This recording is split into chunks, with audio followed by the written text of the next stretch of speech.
வணக்கம். மாரியப்பன் வானிலை அறிக்கை 2025 ஆகஸ்ட் மாதம் 21ஆம் தேதி வியாழக்கிழமை. வானிலை அறிக்கை. வானிலை அமைப்பு: அரபிக்கடலில் வடமேற்கு அரபிக்கடலில் ஒரு காற்று சுழற்சி நிலை கொண்டுள்ளது. அதேவழியில் குஜராத்தில் ஒரு காற்றழுத்த தாழ்வு நிலை கொண்டுள்ளது. மேலும் ராஜஸ்தான், உத்தரப்பிரதேசத்தை இணைக்கும் விதமாக ஒரு வளிமண்டல சுழற்சி நிலை கொண்டுள்ளது. மேற்கு வங்கத்திலும் ஒரு வளிமண்டல சுழற்சி நிலை கொண்டுள்ளது. மேலும் தமிழக நிலப்பரப்பை மன்னார் வளைகுடாவை இணைக்கும் விதமாக ஒரு வளிமண்டல சுழற்சி நிலை கொண்டுள்ளது. இதன் காரணமாக வருகிற நாட்களில் தமிழகத்தில் படிப்படியாக வெப்பச்சலமலை சற்று தீவிரமடைந்து மீண்டும் ஆகஸ்ட் 24, 25 தேதியில் வெப்பச்சலமலை தீவிரம் குறைந்து மீண்டும் ஆகஸ்ட் 26ஆம் தேதி படிப்படியாக தமிழகத்தில் வெப்பச்சலமலை அதிகரிக்க வாய்ப்புள்ளது. தென்மேற்கு பருவமழை பொறுத்தவரை வரும் நாட்கள் குஜராத், ராஜஸ்தான், பாகிஸ்தான், மேலும் பஞ்சாப், புதுதில்லி இந்த இடங்களுக்கெல்லாம் தென்மேற்கு பருவமழை சற்று தீவிரமாகவே இருக்க வாய்ப்புள்ளது. மகாராஷ்டிராவில் இப்போதைக்கு தென்மேற்கு பருவமழை தீவிரமாக இருந்தாலும் நாளை முதல் சற்று தீவிரம் குறையும் என்றும் எதிர்பார்க்கப்படுகிறது. நிகழ்வு வடக்கே நகரும் என்பதால் நாளை முதல் மகாராஷ்டிரா, கோவா இந்த இடங்களுக்கெல்லாம் தென்மேற்கு பருவமழை சற்று சீராக தொடர வாய்ப்புள்ளது. அதே வழியில் உள்மாநிலங்களுக்கும் தொடர்ந்து தென்மேற்கு பருவமழை மேற்கு வங்கம், ஜார்க்கண்ட், பீகார், உத்தரகாண்ட், இமாச்சல பிரதேசம் இந்த இடங்களுக்கெல்லாம் தென்மேற்கு பருவமழை சீராக தொடர்ந்தாலும் சற்று அதிகரிக்க வாய்ப்புள்ளது. வரும் நாட்களை பொறுத்தவரை கேரளா, கர்நாடகா இந்த மாநிலங்களில் இப்போதைக்கு தென்மேற்கு பருவமழை பெரிய அளவில் இல்லாவிட்டாலும் ஆகஸ்ட் 26ஆம் தேதிக்கு பிறகு மாலை நேரங்களில் மழை கிடைக்க வாய்ப்புள்ளது. அதே வழியில் செப்டம்பர் முதல் வாரத்தில் பரவலான மழைப்பொழிவு கிடைக்கும் என்றும் எதிர்பார்க்கப்படுகிறது. இன்று தமிழகத்தை பொறுத்தவரை இன்று ஒரு சில இடங்களில் மழை கிடைக்க வாய்ப்புள்ளது வெப்பச்சலமலை. ஆனால் கடலோர மாவட்டங்களுக்கு சற்று கூடுதலாகவும் நாளை ஆகஸ்ட் 22ஆம் தேதி தமிழகத்தில் அனைத்து மாவட்டங்களுக்கும் மழை கிடைக்க வாய்ப்புள்ளது. காற்றுப்பகுதி தவிர்த்து ஆகஸ்ட் 22 விட 23ஆம் தேதி ஒரு சில இடங்களில் கனமழையாகவும் கிடைக்க வாய்ப்புள்ளது. 24, 25 தேதியில் தமிழகத்தில் படிப்படியாக மழை குறைந்தாலும் மீண்டும் 26ஆம் தேதி முதல் மழை தமிழகத்தில் படிப்படியாக வெப்பச்சலமலை அதிகரிக்கும் என்றும் எதிர்பார்க்கப்படுகிறது. இன்று ஆகஸ்ட் 21ஆம் தேதி வியாழக்கிழமை. தமிழகத்தை பொறுத்தவரை இன்று மாலை நேரங்களில் பெரும்பாலும் கன்னியாகுமரி, திருநெல்வேலி, தென்காசி, தூத்துக்குடி, விருதுநகர், ராமநாதபுரம் இந்த இடங்களுக்கெல்லாம் ஆங்காங்கே அங்கங்கே வெப்பச்சலமலை லேசான மிதமான மழையாக கிடைக்க வாய்ப்புள்ளது. அதே வழியில் மேற்கு தொடர்ச்சி மலைகளிலும் லேசான மிதமான மழையாக கிடைக்க வாய்ப்புள்ளது. திருநெல்வேலி மேற்கு பகுதி மேற்கு தொடர்ச்சி மலை, மேலும் தென்காசி மேற்கு தொடர்ச்சி மலை, விருதுநகர் மேற்கு தொடர்ச்சி மலை இந்த இடங்களுக்கெல்லாம் மழை கிடைக்க வாய்ப்புள்ளது. அதேபோல் தேனி மாவட்டத்திலும் மேற்கு தொடர்ச்சி மலை, கிழக்கு பகுதியிலும் ஓரிரு இடங்களில் மழை கிடைக்க வாய்ப்புள்ளது. திண்டுக்கல் மாவட்டத்திலும் மேற்கு தொடர்ச்சி மலை, கிழக்கு பகுதியிலும் ஓரிரு இடங்களில் மழை கிடைக்க வாய்ப்புள்ளது. மேலும் கோயம்புத்தூர் மாவட்டத்தை பொறுத்தவரை கோயம்புத்தூர் மாவட்டம் மேற்கு தொடர்ச்சி மலைகளில் லேசான மிதமான மழை கிடைத்தாலும் காற்று பகுதியை முழுமையாக ஒதுக்க வாய்ப்புள்ளது. பொள்ளாச்சி காற்றுப்பகுதி, வடக்கு பகுதி ஓரிரு இடங்களில் மழை கிடைக்க வாய்ப்புள்ளது. பெரும்பாலும் அன்னூர் சுற்று வட்டாரங்கள், காரமடை இந்த இடங்களுக்கு மழை கிடைக்க வாய்ப்புள்ளது. நீலகிரிக்கும் லேசான மிதமான மழையாக கிடைக்க வாய்ப்புள்ளது. மேலும் சேலம், ஈரோடு, திருப்பூர் இந்த இடங்களில் ஓரிரு இடங்களில் லேசான மிதமான மழை கிடைக்க வாய்ப்புள்ளது. இன்று நள்ளிரவு நேரங்களில் தருமபுரி, கிருஷ்ணகிரி, திருப்பத்தூர், சேலம் வடப்பகுதி இந்த இடங்களுக்கெல்லாம் மிதமான மழையாக கிடைக்க வாய்ப்புள்ளது.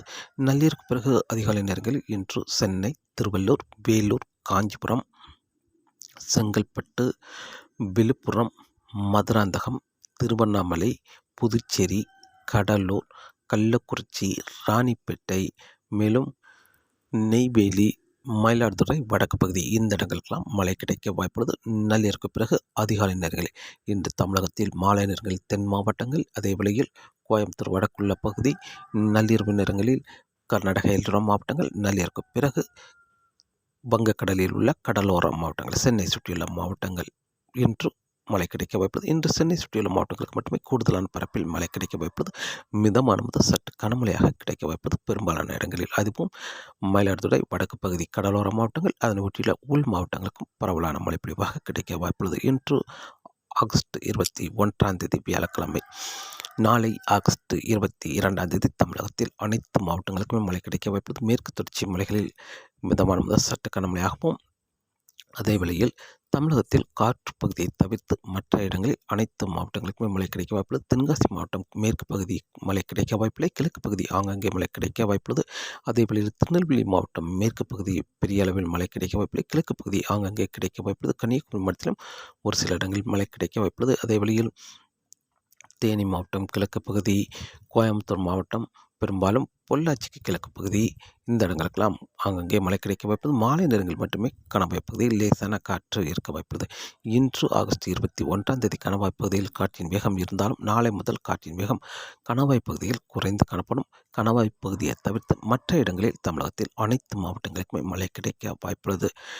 ஆகஸ்ட் 22 ஆகஸ்ட் 23 தமிழகத்தில் அனைத்து மாவட்டங்களுக்கும் மழை கிடைக்க வாய்ப்புள்ளது. ஆங்காங்கே கனமழையாக தொடர வாய்ப்புள்ளது. பெரும்பாலும் விருதுநகர், தூத்துக்குடி, ராமநாதபுரம், புதுக்கோட்டை, சிவகங்கை, மேலும் திருச்சி, அரியலூர், பெரம்பலூர், தஞ்சாவூர், நாகப்பட்டினம், திருவாரூர் இந்த இடங்களுக்கெல்லாம் ஆங்காங்கே கனமழையாக கிடைக்க வாய்ப்புள்ளது. வட மாவட்டங்களுக்கும் ஒரு இடங்களில் கனமழையாக கிடைக்க வாய்ப்புள்ளது. ஆகஸ்ட் 23 தமிழகத்தில் கூடுதலான பரப்பில் வெப்பச்சலன மழை கிடைத்தாலும் காற்று பகுதியை ஒதுக்க வாய்ப்புள்ளது. ஆகஸ்ட் 24 பொறுத்தவரை தமிழகத்தில் வெப்பச்சலன மழை தீவிரம் குறைந்துவிடும். இரு இடங்களில் மட்டுமே மழை கிடைக்க வாய்ப்புள்ளது. இப்போது மன்னார் வளைகுடா தென் மாவட்டங்களை இணைக்கும் விதமாக வளிமண்டல சுழற்சி நிலை கொண்டிருந்தாலும் சற்று கிழக்கே முன்னேறி விடும் என்பதால் தமிழகத்தில் இரு இடங்களில் மட்டுமே வெப்பச்சலன மழை கிடைக்க வாய்ப்புள்ளது. ஆகஸ்ட் 24, 25 மீண்டும் ஆகஸ்ட் 26 சென்னை சுற்றுலா மாவட்டங்களுக்கு சற்று கூடுதலான பரப்பில் வெப்பச்சலன மழை கிடைக்க வாய்ப்புள்ளது. அதே வேளையில் ஆகஸ்ட் 25 ஒரு வளிமண்டல சுழற்சி மேற்கு வங்கத்துக்கு வர இருக்கிறது. அந்த நிகழ்வு சற்று தீவிரமடைந்து மேற்கு நோக்கி பயணிக்கும் என்பதால் ஆகஸ்ட் 26 முதல் மாலை நேரங்களில் மேற்கு தொடர்ச்சி மலைகள் தென்மேற்கு பருவமழை கிடைக்க வாய்ப்புள்ளது. தமிழகத்திலும் ஆகஸ்ட் 26 விட 27, 28 ஒரு பரவலான மழைப்பொழிவாக கிடைக்க வாய்ப்புள்ளது. தென்மேற்கு காற்று மீண்டும் தமிழகம் ஊடாக கிழக்கு நோக்கி குளிர்ந்த காற்று பயணிக்கும் என்பதால் ஒரு பரவலான மழைப்பொழிவு ஆகஸ்ட் 27, 28, 29 ஒரு பரவலான மழைப்பொழிவு கிடைக்க வாய்ப்புள்ளது. அதே வழியில் ஆகஸ்ட் 29 பிறகு மேற்கு பகுதியிலும் அதாவது காற்று பகுதிக்கும் மழை கிடைக்கும் என்றும் எதிர்பார்த்த நிலையில் ஆனால் காற்று பகுதிக்கு மழை கிடைக்குமா என்பது ஒரு சந்தேகமாகவே இருக்கிறது. காற்றின் வேகம் சற்று அதிகரித்தே காணப்படும். ஆகஸ்ட் 29, 30, 31 கணவாய் பகுதியில் காற்றின் வேகம் சற்று அதிகரித்து காணப்படும் என்பதால் வெப்பச்சலன மழை என்பது மேற்கே முன்னேறி வர வாய்ப்பு இல்லை.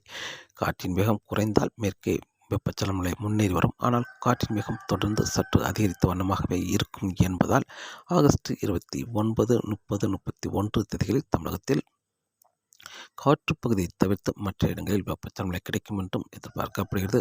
அதே வேளையில் ஆகஸ்ட் 29 வங்கக்கடலுக்கு அடுத்தடுத்த வளிமண்டல சுழற்சி மேற்கு நோக்கி பயணிக்க வாய்ப்புள்ளது. அதில் ஆகஸ்ட் 2 பிறகு ஒரு வளிமண்டல சுழற்சி தீவிரமடைய இருக்கிறது. இதன் காரணமாக படிப்படியாக ஆகஸ்ட் 2 பிறகு வெப்பச்சலன மழை தீவிரம் குறையும். தென்மேற்கு பருவமழை படிப்படியாக அதிகரிக்கும் என்றும் எதிர்பார்க்கப்படுகிறது. செப்டம்பர் 2 படிப்படியாக தென்மேற்கு பருவமழை அதிகரிக்க வாய்ப்புள்ளது. தமிழகத்தில் வெப்பச்சலன மழை தீவிரம் குறையும் என்றும் எதிர்பார்க்கப்படுகிறது. வங்கக்கடலில் இருக்கும் நிகழ்வு சற்று காற்றழுத்த தாழ்வு பகுதி வரை தீவிரமடைந்து ஒடிசா, ஆந்திராவுக்கு இடைப்பட்ட இடத்தில் மேற்கு நோக்கி பயணிக்கும் என்றும் எதிர்பார்க்கப்படுகிறது. இதன் காரணமாக செப்டம்பர் 2 பிறகு தென்மேற்கு பருவமழை தீவிரமடையும். தமிழகத்தில் வெப்பச்சலன மழை தீவிரம் குறையும் என்றும் எதிர்பார்க்கப்படுகிறது.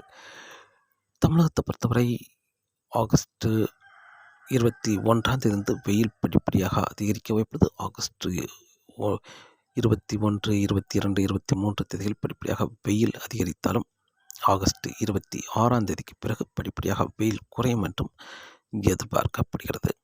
காற்றின் வேகத்தை பொறுத்தவரை காற்றின் வேகம் இன்று ஆகஸ்ட் 21 கணவாய் பகுதியில் காற்றின் வேகம் சற்று அதிகரித்து காணப்பட்டால் நாளை முதல் காற்றின் வேகம் குறைந்து காணப்படும். கணவாய் பகுதியில் மீண்டும் ஆகஸ்ட் 26 கணவாய் பகுதியில் காற்றின் வேகம் படிப்படியாக அதிகரிக்க வாய்ப்புள்ளது.